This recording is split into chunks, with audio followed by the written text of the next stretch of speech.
پھر شیطان نے ان دونوں کو وہاں سے پھسلا دیا اور جہاں وہ تھے وہاں سے نکال دیا، اور ہم نے کہا اب تم نیچے آتر جاؤ، تم ایک دوسرے کے دشمن ہو، اور تمہارے لیے زمین میں ایک وقت تک ٹھہرنا اور فائدہ الفاٹینا ہے۔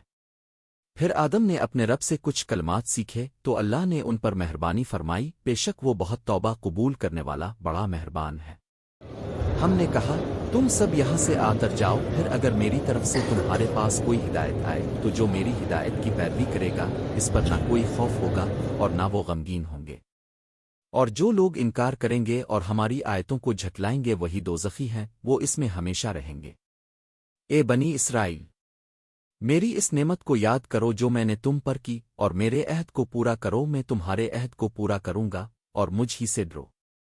اور اس چیز پر ایمان لاؤ جو میں نے نازل کی ہے، جو اس کتاب کی تصدیق کرتی ہے جو تمہارے پاس ہے، اور سب سے پہلے اس کے انکار کرنے والے نہ بنو، اور میری آیتوں کو تھوڑی قیمت پر نہ بیچو، اور مجھ ہی سے ڈرو،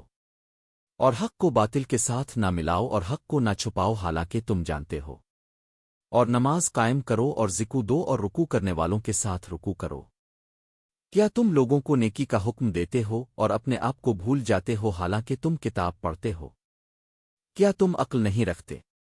اور صبر اور نماز سے مدد لو، بے شک یہ نماز بھاری ہے مگر ان پر نہیں جو عاجزی کرنے والے ہیں، جو یقین رکھتے ہیں کہ وہ اپنے رب سے ملنے والے ہیں اور اسی کی طرف لوٹ کر جانے والے ہیں۔ اے بنی اسرائیل، میری اس نعمت کو یاد کرو جو میں نے تم پر کی اور تمہیں جہان والوں پر فضیلت دی، اور اس دن سے ڈرو جب کوئی جان کسی جان کے کچھ بھی کام نہ آئے گی، اور نہ کسی کی شفاعت قبول کی جائے گی، اور نہ کسی سے بدلہ لیا جائے گا، اور نہ ان کی کوئی مدد کی جائے گی۔